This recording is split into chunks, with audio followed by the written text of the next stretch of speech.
চলতো গোত্তরীয় ঝামেলা, অর্থাৎ একটা বংশের লোক আর একটা বংশের সঙ্গে সামান্য ব্যাপার নিয়ে বছর কি বছর যুদ্ধ চালিয়েছে।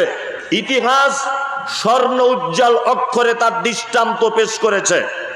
যদি বলছেন কোনগুলি, আউস আর খাজরাত, এই দুইটি গোত্র একটা উটকে পানি পান করানোকে কেন্দ্র করে 100 বছর যাবৎ যুদ্ধ যারা চালিয়েছে দুটি গোত্র।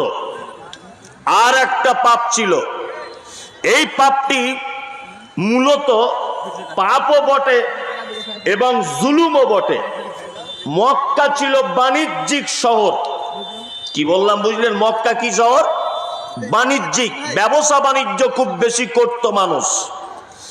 বৈদেশিক মানুষেরা তারা মক্কাতে আসতো বাণিজ্যিক করতে, ব্যবসা করতে। মক্কার মানুষেরা ছিল এত বড় চিটার, এত বড় বাটপার, 2 নম্বরই তখনকার দিনে, যে ব্যবসায়িকদের কাছ থেকে জোর করে টাকা নিয়ে নিত বা টাকা ধার নিয়ে টাকা শোধ দিত না, এই রকম কাজ করত। আমাদের নবী মুহাম্মদ সাল্লাল্লাহু আলাইহি ওয়াসাল্লাম তখনও পর্যন্ত নবী হননি। এই অসভ্য অন্ধকারে নিমজ্জিত জাতিকে আলোর দিকে টেনে আনার জন্য যুবকদেরকে নিয়ে সর্বপ্রথম একটা সংগঠন তৈরি করেছিলেন। এই সংগঠনের নাম হচ্ছে হিলফুল ফুজুল। হিলফুল ফুজুল সংগঠন তৈরি করার মূল উদ্দেশ্য হচ্ছে ব্যভিচার, জেনা, সুদ, ঘুষ, মদ পান, অন্যায় জুলুম সমাজ থেকে এইগুলোকে হটিয়ে দিয়ে মানুষকে আলোর দিকে আনার জন্য এই সংগঠন তৈরি করেছিলেন সর্বপ্রথম মুহাম্মদ রাসূলুল্লাহ সাল্লাল্লাহু আলাইহি ওয়াসাল্লাম যখন তিনি নবী হননি। কাদের নিয়ে করেছিলেন? যুবকদেরকে নিয়ে। কাদের নিয়ে? যুবকদেরকে নিয়ে। এরই মাঝখানে মুহাম্মদ সাল্লাল্লাহু আলাইহি ওয়াসাল্লাম চলে যেতেন কোথায়? জাবালে নূর বলে একটি পাহাড় মক্কাতে অবস্থিত। এই পাহাড়ের একেবারে উচ্চ স্থানে একটি গুহা, তার নাম ছিল হীরা। কি বললাম বুঝলেন? হীরা গুহাতে আল্লাহ ধ্যান করতেন। এবার আপনাকে একটা জিনিস জানতে চাইছি, বলুন তো মুহাম্মদ সাল্লাল্লাহু আলাইহি ওয়াসাল্লাম নিরক্ষর মানুষ ছিলেন না আক্ষরিক জ্ঞান ছিল? নিরক্ষর ছিলেন, তাই না? আবার এই যে ঘটনাটা বলছি এটা নবুয়তির আগে, বোঝার চেষ্টা করুন ভালো করে। আমি শুরু করে বলছি না বলে আপনি ভাববেন না মনে হয় আর ভালো লাগছে না। ভালো না লাগলেও আপনি বসুন, আমি এখন আলোচনা শুরু করিনি। হীরা গুহাতে 2 দিন 4 দিন যেতে লাগলেন, গিয়ে আল্লাহ ধ্যানে মগ্ন থাকতেন। একদা জিবরিল আমিন এলেন। আসার পরে আল্লাহ নবী সিনাতে চাপ দিয়ে বলছেন, ইকরা, আপনি পড়ুন। আল্লাহ রাসূল বলছেন, আমি পড়তে জানি না। আবার চাপ দেওয়া হলো, আপনি পড়ুন। বলছে পড়তে জানি না। আবার চাপ দেওয়া হলো, পড়ুন। তখন কোরআনের 5টি আয়াত অবতীর্ণ হলো, ইকরা বিইসমি রাব্বিকাল্লাযী খলাক, খলাকাল ইনসানা মিন আলাক, ইকরা ওয়া রাব্বুকাল আকরাম আল্লাযী আল্লামা বিল কলম। 5টি আয়াত অবতীর্ণ হলো। এইবার আপনাকে আমি ঘটনাটি শিক্ষা দিচ্ছি, শুনুন। 1, আল্লাহ তাআলা এতদিন পর্যন্ত নবীকে দিয়ে হিলফুল ফুজুল সংগঠন তৈরি করিয়েছিলেন। নবীজি এই সংগঠনের যুবকদেরকে নিয়ে সমাজ পরিবর্তন করতে চেয়েছিলেন, কিন্তু তিনি যে সংগঠন চালাচ্ছিলেন এই সংগঠন মূলত নিজস্ব জ্ঞান দিয়ে পরিচালনা করছিলেন। আল্লাহ হীরা গুহাতে ডেকে নিয়ে নবীকে বলছেন, নবী আপনি তো লেখাপড়া জানেন না, সমাজ পরিবর্তন করতে গেলে সর্বপ্রথম আপনাকে লেখাপড়া জানতে হবে। ইকরা, আপনি পড়ুন। বিইসমি রাব্বিকাল্লাযী খলাক, ওই প্রভুর নামে যে প্রভু আপনাকে সৃষ্টি করেছে। তার মানে একটা সমাজকে পরিবর্তন করতে গেলে 3টা পদক্ষেপ আপনাকে নিতে হবে। কটা? 3টা। আপনি যদি এই গ্রামটাকে সংশোধন করতে চান কটা পদক্ষেপ নিতে হবে? 3টা। 1, যুবকদেরকে দিয়ে সমাজ পরিবর্তন করতে হবে। কি বললাম বুঝলেন? আমাদের সমাজের অধঃপতন কেন? আমাদের টোটাল সিস্টেমটাই সব উল্টা চলছে। উল্টা না বলুন? সমাজ পরিবর্তন করতে গেলে কটা জিনিস লাগবে? তিনটা। আমার দিকে ফিরুন। এক, যুবকদেরকে কাজে লাগাতে হবে। কি বললাম বুঝতে পারছেন? আমাদের সমাজ পুরো উল্টা। এটা আপনাদের কি বিহার পড়ছে না পশ্চিম বাংলা? পশ্চিম বাংলা। তাহলে তো আপনাদের বোঝাতে সুবিধা হবে। এক, মমতা ব্যানার্জির সরকার আমাদের রাজ্যের মুখ্যমন্ত্রী, তাই না? আচ্ছা বলুন তো, 60 বছর বয়স হয়ে গেলে কোন মানুষ আর চাকরিতে থাকতে পারে না? তাকে বসিয়ে দেওয়া হয়। বসিয়ে দেওয়া হয়। কেন বসায় বলুন তো? মানে উপর মহলের বুদ্ধিজীবী মঞ্চ এটা জেনেছে 60 বছর বয়স পর্যন্ত একটা মানুষের স্মৃতি শক্তি, তার জ্ঞান, তার বিবেক বুদ্ধি, তার কর্মক্ষমতা, তার দক্ষতা পরিপূর্ণ থাকে। 60 বছর হয়ে গেছে মানে তার সমস্ত ক্ষমতা আস্তে আস্তে আস্তে আস্তে নিম্নমুখী হয়, কমে যায়। এই কারণে আমাদের সরকার একটা সিদ্ধান্ত নিয়েছে যে তোমার বয়স 60 বছর হয়েছে মানে তুমি বাড়িতে বসে যাও, বাড়িতে বসে থাকো, স্কুলে আসতে হবে না, তুমি বাড়িতে বসেই থাকো, 30,000 টাকা তোমার পেনশন দেবো, তবুও ভালো, তুমি আমার স্কুলে এসে ছাত্র ছাত্রীদের সর্বনাশ করো না, কারণ তোমার বুদ্ধি এখন কমে যাচ্ছে। কি বললাম বুঝলেন?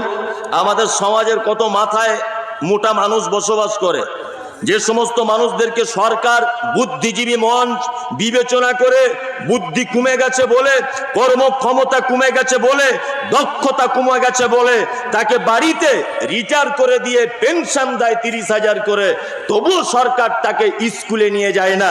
কিন্তু আমরা সমাজ এত বোকা পথে হাঁটি যে আমরা ওই 60-65 বছর বয়সের লোকের হাতে বড় একটা মাদ্রাসা মসজিদ কোন সমাজের দায়িত্বের কাজ বড় একটা খাতা তুলে দিয়েছি যে আপনি সমাজের এই কাজগুলো করুন।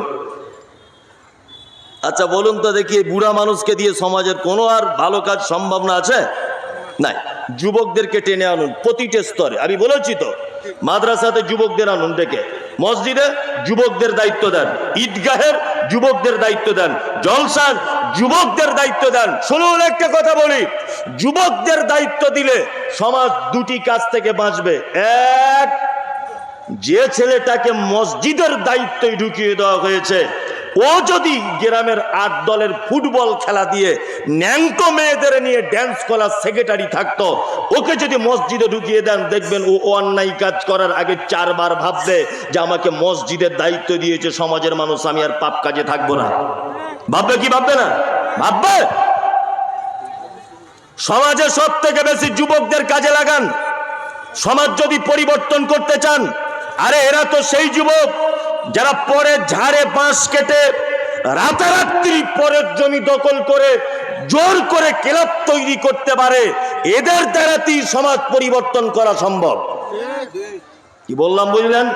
অস্ট্রেলিয়া ভারত ম্যাচ চলছে, রাত 2টো পর্যন্ত খেলা হবে।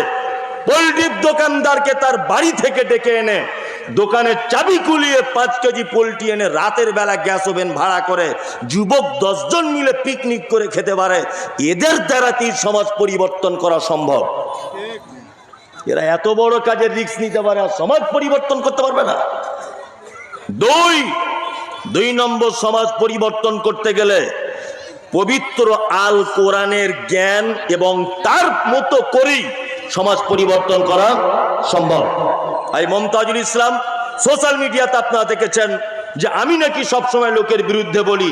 আরে গাধা, আমি লোকের বিরুদ্ধে বলি না, আমি লোকের যে জায়গাগুলোতে অসুখ লেগেছে সেই জায়গাগুলো ধরিয়ে দিই। এই জন্য আমি হই বিতর্কিত লোক।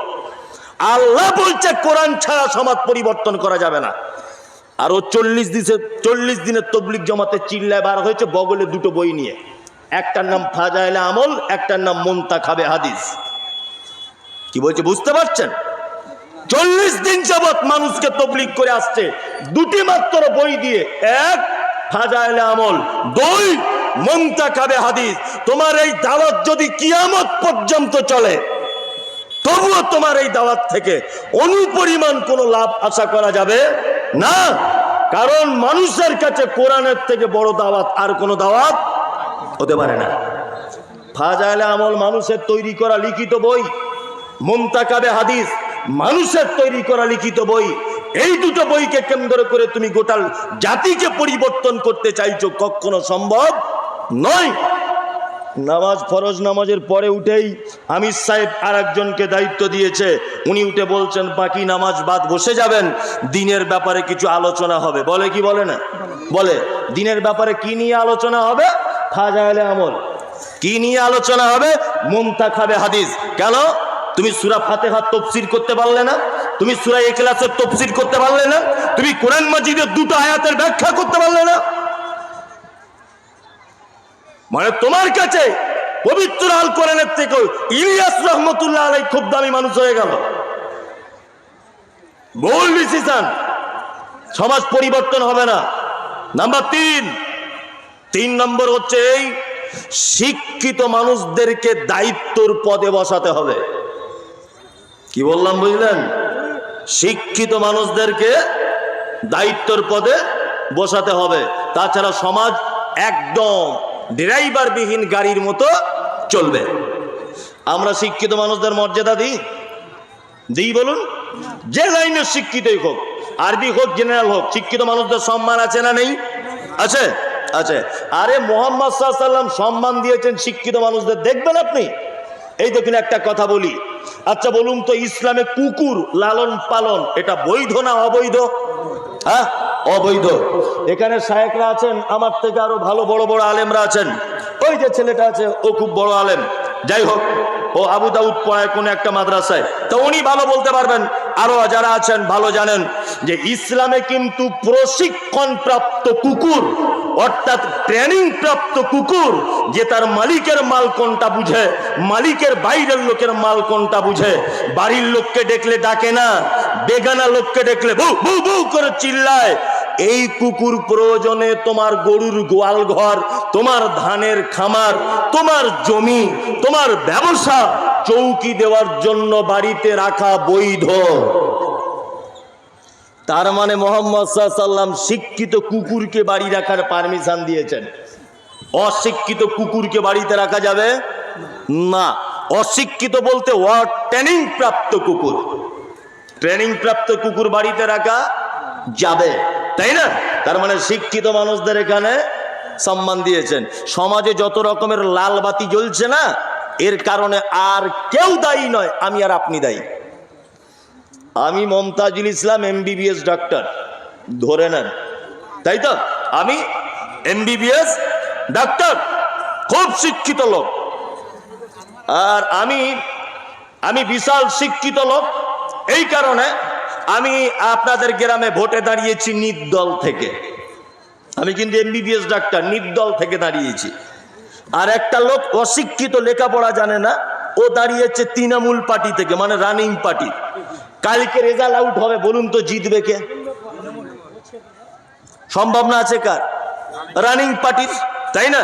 কিন্তু যে লোকটা রানিং পার্টিতে দাঁড়িয়েছে ও লোক লেখাপড়া কিছু বুঝে না, ধরে নেন, বোঝানোর জন্য বলছি। আচ্ছা বলুন, আমি হলাম MBBS ডাক্তার, উনি একজন সাধারণ লোক, তাহলে জিতছে কে? সাধারণ লোক। আমি MBBS, আমার 10 পয়সাও দাম নাই। এখন এ চলে গেল পার্লামেন্টে, পার্লামেন্টে গিয়ে আইন পাস করা হচ্ছে পশ্চিম বাংলার মসজিদের আজানগুলি বন্ধ করতে হবে। এ তো বোকা, বুঝে না কিছু, লেখাপড়া জানে না, মুসলিম। ও কিন্তু ওই আইনের এক সাইটে সই করে দিয়ে চলে এসেছে, নিয়ে গ্রামে ঝামেলা হচ্ছে। আমাদের আব্দুল শুকুর MLA আজানের পক্ষে বিপক্ষে সই করে দিয়ে চলে এসেছে। আসলে ও সই করবে না কেন? ও তো সব ব্যাপার বুঝেই না। ওর থেকে তুমি ভালো কিছু আশা করতে পারো? ও তো বুঝেই না কাকে বলে। ওই জন্য আপনাকে বলছি, শিক্ষিত মানুষদের সম্মান দিন, তাহলে পরিবর্তন সমাজ হবে।